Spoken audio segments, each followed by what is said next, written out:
What is going on, everybody? Welcome back to the channel. We have that camper 2011 F450 back in the shop, and now we have an AC concern, and it's time for the new AC machine. I wonder what's wrong with it. It hasn't been working since last summer, but today hopefully it's going to be an easy fix. Find out what's wrong. All right, guys, come along. Let's go.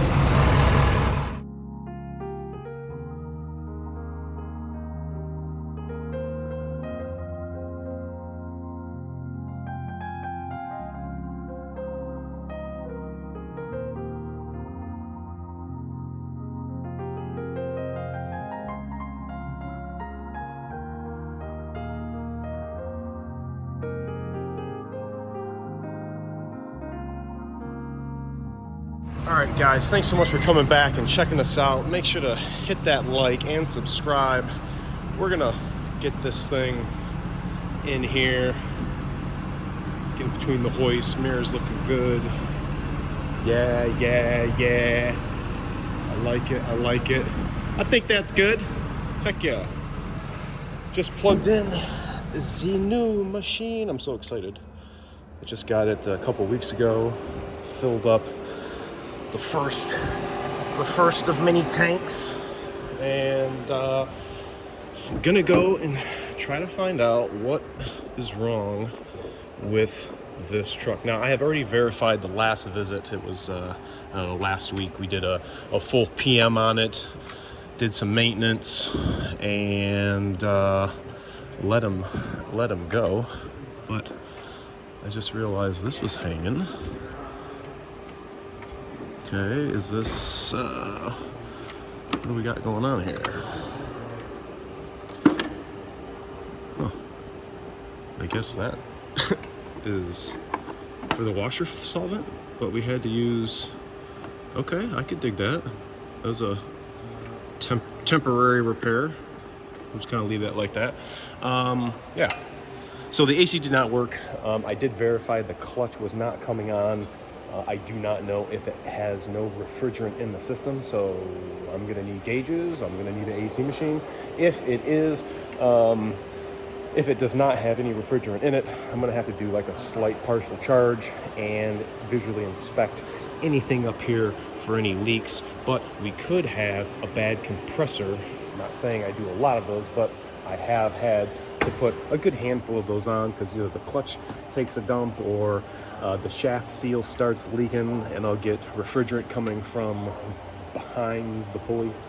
Sometimes it just locked up, or the AC clutch falls off and just disintegrates. So, AC machine ready to go. Let's get the hoses hooked up. First hose hookup.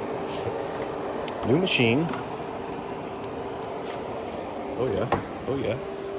Got the high side right up front. I'll try to keep all this stuff fresh.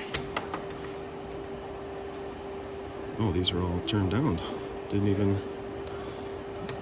even realize it. All right, that's on. I'll tighten that down. Got no pressure. Let's do this one.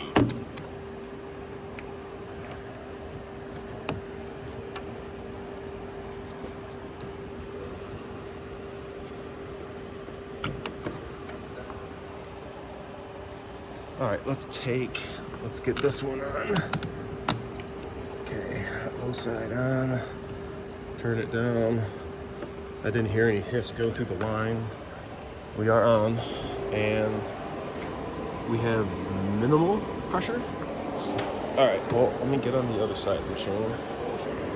All right, let's pull it into a vacuum. It's not really anything to recover.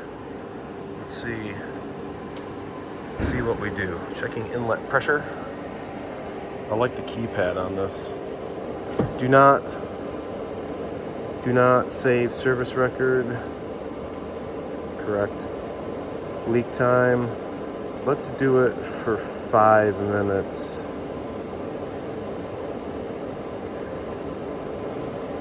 And see what happens. Here's our vacuum gauge needle. Pull it down into a vacuum. Now, if we had a gaping hole, or let's say this AC line was disconnected, don't get me wrong, this would not be pulling down into a vacuum. If you guys remember the video I did when I was down at Rain Man Ray's in Florida, I had the DeLorean and I had to do the exact same thing and had to pull the AC system down into a vacuum to figure out what was going on, and we didn't find any leak except for that Schrader port valve that wound up just having to be tightened, but we wound up actually replacing them with some new ones. So got some piston, still at 30 inches. What happens if we pause it at 4 minutes? Let's see if it goes up at all.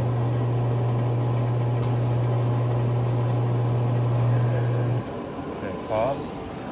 Let's watch the gauge. It's not really moving. Alright. Continue. Resuming.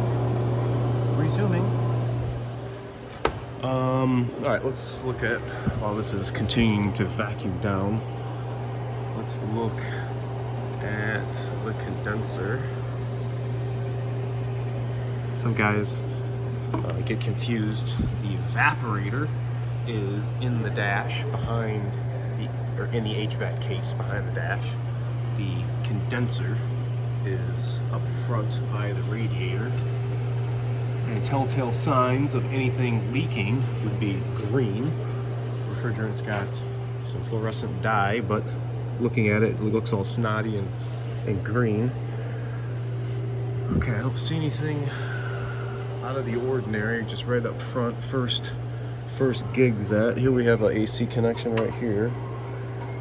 That'd be all snotty if it was leaking. If you come down here, there's another AC connection right here. I'm trying to get the light to be better. Oh, there we go. I'll shine it from above. Got an AC connection right there, and I'll see that one actually leak and get all snotty, and you'll have to take the grill out. There's a gasket in between there, which is no big deal, but you're gonna have to evac the AC to get the line off and so forth. So,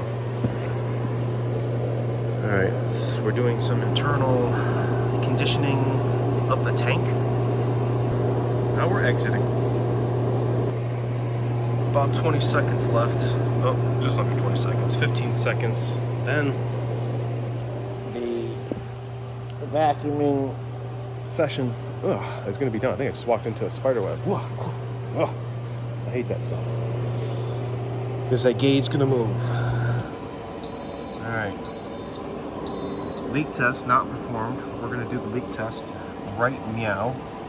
We're going to inspect this thing for leaks after we do a partial charge. I don't see nothing. If we had a huge gross leak, I would assume this would be creeping up right away.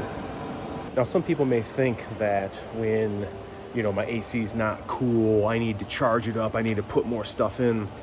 Well, if you buy those cans from the auto parts store, in that aspect, you have no other way but to force stuff in. And sometimes people do that and put too much in and will overcharge the vehicle.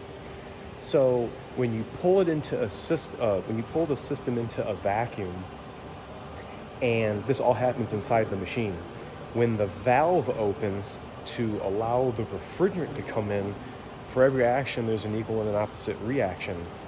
When both the doors open, that vacuum wants to be you want to have equilibrium, let's say, so you can kind of figure that out. I don't know. I can't think of the words I want to say to describe what I'm trying to describe to you. But when the vacuum is depleted or whatever, it wants to draw in the refrigerant from the tank. We just don't hook the machine up to it and it just charges it up. We have to pull the vehicle into a vacuum so the vacuum draws in the refrigerant. So that is what we're going to do right now. Back at the charge screen, let's see what happens when we go to give it a charge. Alright, is the service being performed on a system with an electric compressor? No.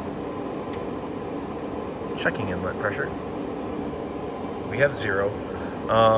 Okay, so high side charge, we're gonna do 1.63 poundies. Let's see what we're gonna do. We got pounds, let's do 1.63. Let's hit okay. Okay, we're gonna get the air out of the high side line, getting ready to push that refrigerant in. You can charge through the high side and the low side, but I have always charged right through the high side. So reading tank, do not disturb. There's an internal scale in here, so don't be moving the machine around or kicking it or doing anything, because you're gonna screw it up. That's how it knows how much is in there. There's a freaking scale. These should be reading pretty close. We'll see, we're almost at 70, 50, 60, almost 70. They should be pretty close, sitting at ambient temp. Regardless what the temp is, both gauges should be relatively pretty close. When we hook these up, and this is all the way into the retard side of the gauge, you have way too much pressure and it's overcharged. There was an issue we had with the TXV sticking, and it'll go all the way into, well, this was blue on the other Robin machine, but it had a retarded section right here where it indicated that the pressure is way too great for the machine or for the system, because this is not good operating pressure. Okay, reading it, that charged pretty quick actually. I don't hear any hissing coming from the vehicle. So do we have a bad compressor and the compressor leaked out? I didn't see any green or anything around the compressor when we looked at it when we did the PM service. Let's see. 1.63 pounds. Right through here. Can we see the compressor? No. I'll have to get on my creeper here in a second. We'll have to see if it engages and turns on. All right, just finished. Gonna disconnect the high side and the low side. I wish you hear it taking this off. All right, so we definitely know some stuff is in the system now. Let's go on this side before I get twangled in the hoses. Okay, low side coming off. Any noise? A little bit. A little bit. All right, let's properly hang these up. All right, we don't want to forget these, but we may not be done with the truck yet. So let's hit the machine. Let's equalize these hoses so there's nothing sitting in there. I guess let's go ahead and turn it on. Let's see what we got. Turn the AC. We got just face. Hey, oh, I just heard it click on. Let's see if it sounds all right.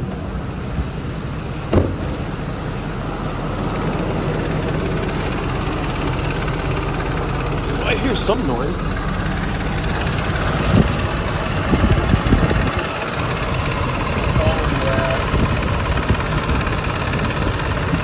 I reckon that's probably not right.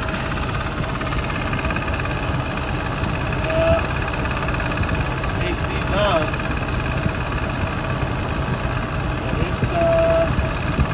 It definitely don't sound right.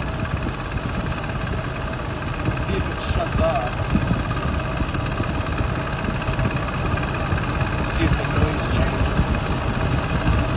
Got a dual rib belt on there. Kind of almost looks like there's no belt on the pulley. Alright, well. Hey, will you shut the AC off?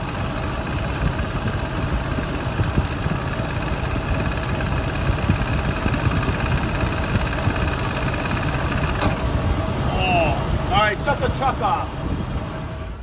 Oh, crap. Did you guys just see that? Oh man. Okay, it's definitely compressor time. Holy crap. That was pretty cool to see it shut off. I'm glad you guys were able to see that. Yeah, that is definitely compressor time. Compressor, whole kit and caboodle, and possibly a can of oil, because I don't think I have a can of oil here. So, AC compressor for the 11450. All right, well that sucks. They didn't have the AC compressor and all of the associated parts on hand for this truck today, so I'm going to take out the partial charge and I'll try to locate an AC compressor for the next time that we have this truck in. Superduty compressor, belt, can of oil, and I think we'll have this thing ready to chill my mans here when it gets hot outside. Not Florida hot, but Michigan does get kind of humid. So in that ending, I will leave in the description a video of where I did fully replace the AC compressor. It's not too big of a deal, but I will have a part 2 for this one showing you how to do the AC compressor, because I cannot lift this 18,000 pound truck on my 10,000 pound hoist. So on the back I will go, which is probably how you guys are going to do it at home anyway. So why not do it for y'all DIY guys and do it on my back. I appreciate you guys for watching. Remember to like, comment, sub, share, and we'll see you next time here at the new shop. All right, see ya.